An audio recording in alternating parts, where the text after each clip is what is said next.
নমস্কার বন্ধুরা, আমি অর্ঘ্য। আর আপনারা দেখছেন আমার YouTube channel green and gardening. আমার শীতের গাছে কিছু আপডেট আপনাদের গাছ দেখাবো, যে গাছগুলি আর কি ফুল দেওয়ার কথা বলেছিলাম। ফার্স্ট অফ অল যে ফুল দিবে, যে সেই গাছগুলো বেশ সুন্দর করে ফুল দিচ্ছে। গাঁদা গাছগুলো, 3টে গাঁদা গাছ, সব থেকে পুরনো, মানে সব থেকে প্রথম লাগিয়েছিলাম, এবং সব থেকে প্রথম ফুল দিচ্ছে এই গাঁদা গাছগুলি। এরপরে আছে এই সেকেন্ড পোর্শনে আছে এই গাঁদা গাছগুলি। এগুলো কিন্তু বেশ সুন্দরভাবে ঝাঁকালো হয়ে গেছে, এবং এদেরও কড়ি কিন্তু আসছে। অলরেডি 2-3বার কড়ি কাটা হয়ে গেছে। লাস্ট আর একবার কাটবো, দেন এর থেকে ফুল নেব। এবং থার্ড পজিশনে আছে এই গাছগুলি। এগুলো কিন্তু কড়ি এসছে, বাট এর কড়ি দেরি আছে। এরও মোটামুটি আরও 2 থেকে 3বার আরও পিঞ্চিং করবো কড়ি, দেন এর থেকে ফুল নেব। বেশ সুন্দরভাবে গাছগুলো আছে, এবং আশা করছি আগামীতে আরও সুন্দর করে ফুল দেবে। আপনাদেরকেও দেখাবো কত সুন্দর করে ফুল দিচ্ছে। এরপরে চলুন আরও কিছু গাছ দেখে নেওয়া যাক। এই হলো সেই আমার হাইব্রিড গাঁদা গাছ, যেটা ছোট্ট ছোট্ট ছোট ছোট চারা এনেছিলাম, সিডলিং চারা, সিডলিং পটে করে। সেই গাছগুলি দেখেন কতটা বড় হয়ে গেছে। হ্যাঁ, হয়তো অন্যদের থেকে এরও কিন্তু কড়ি চলে এসছে। এই দেখেন, অন্যদের থেকে হয়তো একটু সময় লাগছে, বাট হচ্ছে, বেশ সুন্দরভাবে হচ্ছে। হোক, চেষ্টা করছি নিজের মতো করে করার। হ্যাঁ, অন্যদেরকেও অনুসরণ কিছুটা করছি, যারা যারা পুরনো বাগানি তাদেরকে অনুসরণ করছি, তাদেরকে অনুসরণ করে কিছু শিখছি, শিখাচ্ছি, এবং আপনাদেরকেও দেখাচ্ছি কীভাবে গাছ করছি আমি। আপনারা চাইলে কিন্তু এইভাবে গাছ করলেও কিন্তু হবে। হয়তো আমার একটু দেরি হয়ে গেছে, যার জন্যে গাছগুলোর মানে এই সময় আরও ঝাঁকালো হওয়ার কথা, বাট কিছু করার নেই। দেরি করে চারা পেয়েছি, তাই দেরি করে গাছ হচ্ছে। যাই হোক, দেখা যাক কতটা কি করতে পারি। আশা করছি আগামীতে সুন্দর করে ফুল দেবে। এই এই গাছগুলো কিন্তু এই সেকেন্ড পজিশনে যে গাছগুলো, সরি থার্ড পজিশনে যে গাছগুলো, সেগুলো মানে যে যার কাছ থেকে থার্ড টাইম ফুল নেব। যাদের কাছে ফার্স্ট টাইম যে ফুল দেওয়া, সে তো ফুল দিচ্ছেই। সেকেন্ড টাইম হচ্ছে ওই গাছগুলো, পাশে আছে ওই থার্ড টাইমের গাছগুলো। থার্ড টাইমের গাছগুলোর মধ্যে এই গাছগুলো কিন্তু পড়ছে। এগুলো কিন্তু কড়ি চলে এসছে, বাট কড়ি কিন্তু আমি এই মুহূর্তে নেব না। তো যাই হোক, 2 দিন এখন কড়িগুলো ছোটো ছোটো আছে, 2 দিন পরে যেগুলো বড় করি সেগুলো তো হাতে দেখতে দেখতে ফেলে দিচ্ছি, এবং যেগুলো ছোটো কড়ি আছে সেগুলোকে 2-3 দিন একটু বড় হোক, দেন গাছ কড়িগুলোকে কেটে দেবো। আর এদিকে এদিকে আছে সেই আমার মাছি গাঁদা গাছগুলো। এগুলো বেশ সুন্দরভাবে বড় হচ্ছে। পাতা কুঁকড়ানো যে রোগটা, সেটা কিন্তু প্রায় গাছের মধ্যে এসছে, বাট আমি কিন্তু ওই স্প্রে করে দিচ্ছি, এবং কড়িও কিন্তু এসছে। দেখেন গাছ ভর্তি করে, কিন্তু কড়ি কিন্তু এই মুহূর্তে নেবো না। 2 দিন যাক, একটু বড় হোক, দেন কড়িগুলোকে কেটে দেবো। এই প্রত্যেকটা মাছি গাঁদা গাছ। আর এই হলো সেই কোঁকড়ানো, একদম কোঁকড়ে গেছিল যে পাতাটা শুরু থেকে, সেই গাছটি বেশ সুন্দরভাবে আছে। আগামীতে হয়তো আরও ফুল দেবে। দেখ, দেন আপনাদেরকে দেখাবো কতটা কি ফুল দিচ্ছে। হয়তো এরাও লেট হয়ে গেছে, বাট আশা করছি ভালোভাবেই ফুল করতে পারবো। চলুন আপনাদেরকে নতুন একটি গাছ দেখাই। এই অনেক সময় অনেক গাছ আপনাদেরকে দেখানো হয় না, সেই গাছগুলো আপনাদের দেখাচ্ছি। এই হলো সেই গাছ।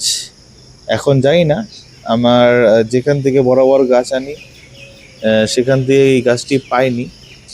অনেক খোঁজ করে অন্য নার্সারির থেকে এনেছি, 2টো গাছই এনেছি। বলেছে আমাকে হলিহক হবে, বাট আমি কোনদিন এই গাছ করিনি, তাই এই গাছ সম্বন্ধে কোনো আইডিয়া নেই। আপনারা যদি কেউ জেনে থাকেন যে এটা কি গাছ, কারণ কড়ির এই মুহূর্তে এখনও কোনো দেখা নেই। গাছগুলো কীভাবে হয় আমি জানি না, আমার মতো করে আমি বসিয়েছি, বাট বেশ সুন্দরভাবে কিন্তু হচ্ছে। যদি হলিহক হয় তো খুব ভালো কথা, তাহলে নতুন এক্সপিরিয়েন্স হবে। কারণ আমার ফার্স্ট টাইম হলিহক গাছ। এখন আদৌ এটা হলিহক কিনা আমি শিওর না। যদি আপনারা কেউ জেনে থাকেন যে এটা হলিহক কিনা, তাহলে অবশ্যই কমেন্ট করে জানাবেন।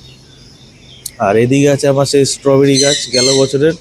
আর সব থেকে সুন্দর জিনিস হচ্ছে, এই দেখেন স্ট্রবেরি চলে এসছে, অনেকটা বড় হয়ে গেছে। আর সাথে সাথে কিন্তু আরও স্ট্রবেরিও আছে। এই 3টে স্ট্রবেরি গাছ আছে এই মুহূর্তে। আশা করছি সবগুলোতেই ভালো করে ফল পাবো। কোনো কেমিক্যাল কিন্তু আমি ইউজ করি না, কেমিক্যাল ছাড়াই এই গাছগুলি আমাকে ফল দিচ্ছে। আর এর থেকে কেমিক্যাল ছাড়াই আমি ফল নেব। চেষ্টা করছি যতটা, মানে একদম 99% বলবো না, 100% আমি কেমিক্যাল ছাড়া করছি। খাবার তো কিছুটা দিচ্ছি, আর ফাঙ্গিসাইড পেস্টিসাইড যেটা দেওয়ার সেটা তো দিচ্ছি। চেষ্টা করছি যতটুকু কেমিক্যাল ছাড়া করা যায় ততটুকু কেমিক্যাল ছাড়া করছি। আর কিছুদিন আগে যে আমি আপনাদেরকে ভিডিও করে দেখিয়েছিলাম বুগনভেলিয়া, তারপর ক্যামেলিয়া, তার মধ্যে কিন্তু এই বুগনভেলিয়া গাছটি আমি নিয়ে এসেছি এবার। ওই যেই গাছটি আপনাদের দেখাচ্ছিলাম রয় চৌধুরী আর নার্সারির থেকে, সেখান থেকে কিন্তু এই বুগনভেলিয়া গাছটি নিয়ে এসেছি। তো এই মোটামুটি 8 ইঞ্চি টবে আছে। আমাকে বলা হয়েছে এই টবেই থাকবে, মাটিটা শুকনোই দেখছেন, কারণ এই গাছে মাটি শুকনোই রাখলে পরে এর ফুল ভালো আসে। বুগনভেলিয়া সম্বন্ধে আইডিয়া একদম নেই সেটা বলবো না, বাট কম আইডিয়া আছে। আগেও বুগনভেলিয়া গাছ ছিল লোকাল ভ্যারাইটি, তো এটা কি ভ্যারাইটি আমার জানা নেই, কারণ এটার মধ্যে কোনো ট্যাগিং নেই। নর্মাল গাছ, বেশ কিন্তু খুব বুশি করা। আশা করছি এটাতেও বেশ সুন্দরভাবে ফুল এই মুহূর্তে আছে, আগামীতে আরও সুন্দর বুশি করে এগুলোর থেকে আরও সুন্দর করে ফুল নেব। দেখা যাক কতটা কি করতে পারি, অবশ্যই আপনাদেরকে দেখাবো। পিছিয়ে আমার জারবেরা গাছ ফুল ফোটে, কিন্তু ফুল কিন্তু ধরে গেছে। ফুল ছড়ি ছাড়ছি না, কারণ শুনেছি নাকি এর মধ্যে বিচি হয়। এর মধ্যে শুনেছিলাম বিচি হয়, জানি না কতটা বিচি হয় কি না, বাট দেখি, চেষ্টা করব। জারবেরা গাছটি বেশ সুন্দর করে ফুল দিচ্ছিল আর কি। এই মুহূর্তে কিন্তু আর কড়ি দেখতে পারছি না, হয়তো কড়ি আসছে। ও হ্যাঁ, এই তো কড়ি তো আসছে, এখানে দুটো কড়ি আছে। তো আশা করি এদের আবার সুন্দর করে ফুল দেবে। গাছগুলো বেশ ঝাপালো হয়ে গেছে। যাই হোক, ফুল দেখ এদের মতো করে। কেমিক্যাল ছোট, হ্যাঁ সাইজে ছোট, এটা বলতে পারেন। প্রথম যখন এনেছিল তখন কিন্তু এতটা বড় ছিল, বাট এখন কিন্তু ছোট হয়ে গেছে। কারণ আমি চেষ্টা করছি কেমিক্যাল দিলে বা সেরকম কোনো সার দিলে হয়তো আরও বড় হতো, বাট আমি সেটা করব না।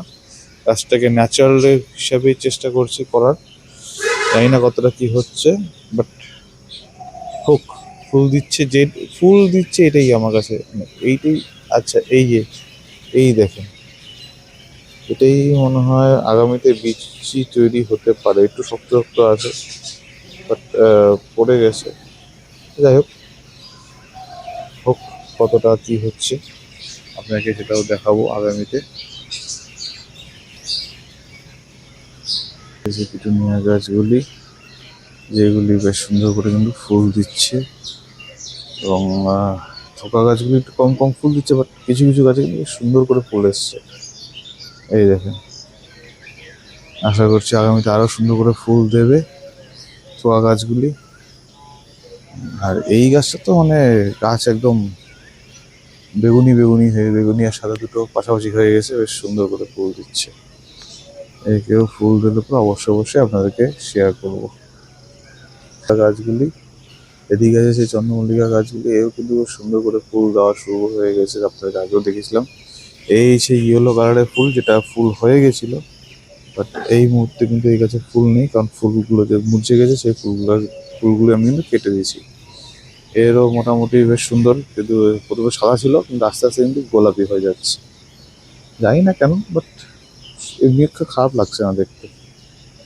এটাও বেশ সুন্দর করে ফুল দিচ্ছে। এর কালারটা একটু আলাদা, কমলা কমলা কালারের।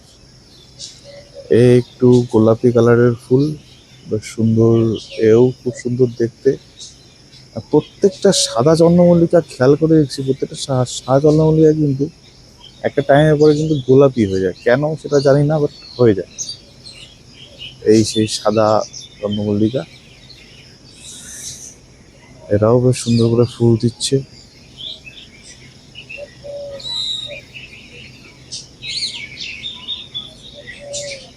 আশা করছি আগামীতে আরো ভালো করে ফুল নেওয়ার চেষ্টা করব সামনের বছর। আপনাদেরকেও দেখাবো কীভাবে কী করছি। আজ তাহলে ভিডিওটি এই অবধি থাকছে। আশা করছি সকলে সুস্থ থাকবেন, ভালো থাকবেন। ভিডিওটি আমার কেমন লাগলো অবশ্যই কমেন্ট করে জানাবেন। ভিডিওটি ভালো লেগে থাকলে লাইক, শেয়ার অ্যান্ড সাবস্ক্রাইব করবেন। আজ তাহলে ভিডিওটি এই অবধি থাকছে। নমস্কার।